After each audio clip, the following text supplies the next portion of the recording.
deputized to me by the PCTC Ma'am, sorry. by virtue of the warrant of arrest issued by the ICC for crimes against humanity. Sir, you have the right to remain silent. You have the right for counsel of your choice. Anything you say may be used for and against you in the court. Sir. You are placing under arrest as deputized to me by the PCTC Ma'am, sorry. by virtue of the warrant of arrest issued by the ICC for crimes against humanity. Abusado kayo na Ay, sila. na abusado. Dili mo hindi dapat ato agianan. Ayaw Lahi ato lagi agianan. Wala kay yung mga na ay waram. Wala lagi wala. Na alas. Bong bong, says Bing Bong. Ayaw na. Magsakay tayo lahat dyan. Ayaw ka magsama kayo dito ay magkaroon ganyan. Lakaw na ayaw ay ikaw ng bata. Ayaw sila. Ha? Yung si Betty. Nak, ano na kayo doon? Oo. Nahuwara. Bata na.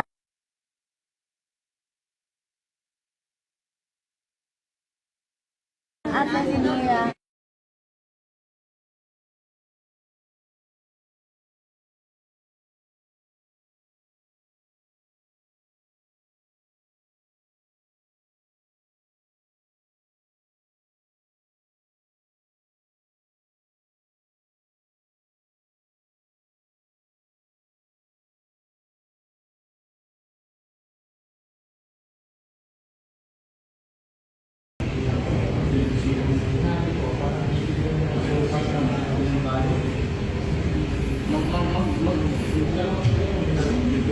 Balik ako sa politika.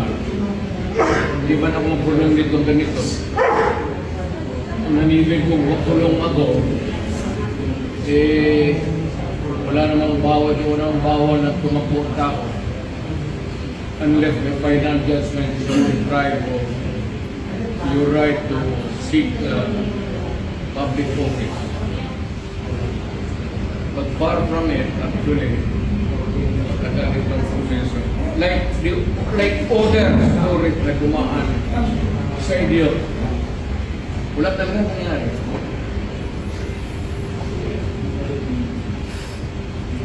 Mabutit na lang, hindi ko kayo tinatakot.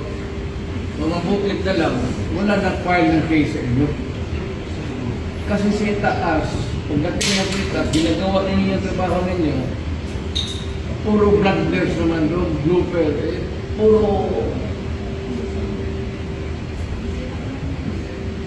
Pagdating sa trial dyan, tatawagin kita sa witness stand.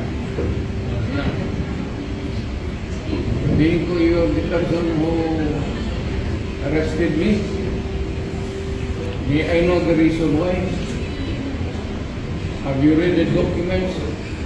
Or at least, have you read the case at that time when you made the arrest? So that you would be guided to what you should know. Yan yan. Kaibigan sa galing ako kung gano'n. Pero, pagdating ng panahon, sir, sabihin ko sa iyo, hirapan ito. Ngayon,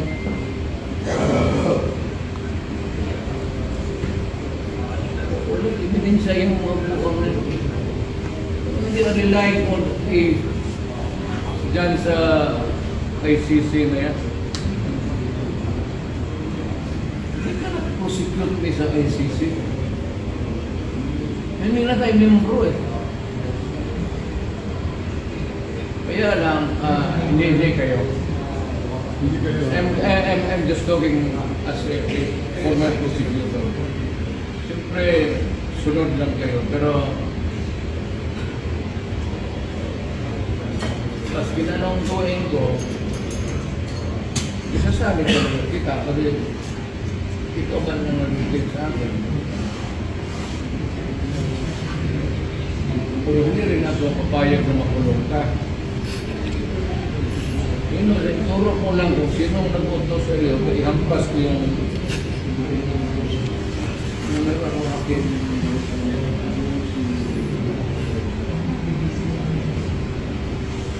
Tatakbo yata ako ng Vice President. tapos patayin ko yung presidente. Hindi patas ang laban yun. Or I will ask my daughter to run. And I will run as vice president. Tapos sabihin ako sa kanya, you give me.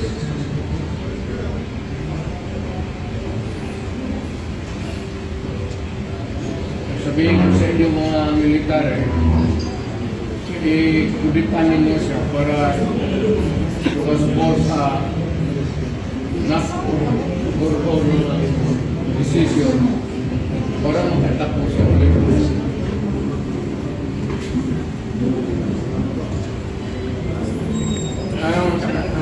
Alam niyo, sa totoo lang, na ano ako, magabi talaga ako politika. Magabi ang politika. Alam niyo yan.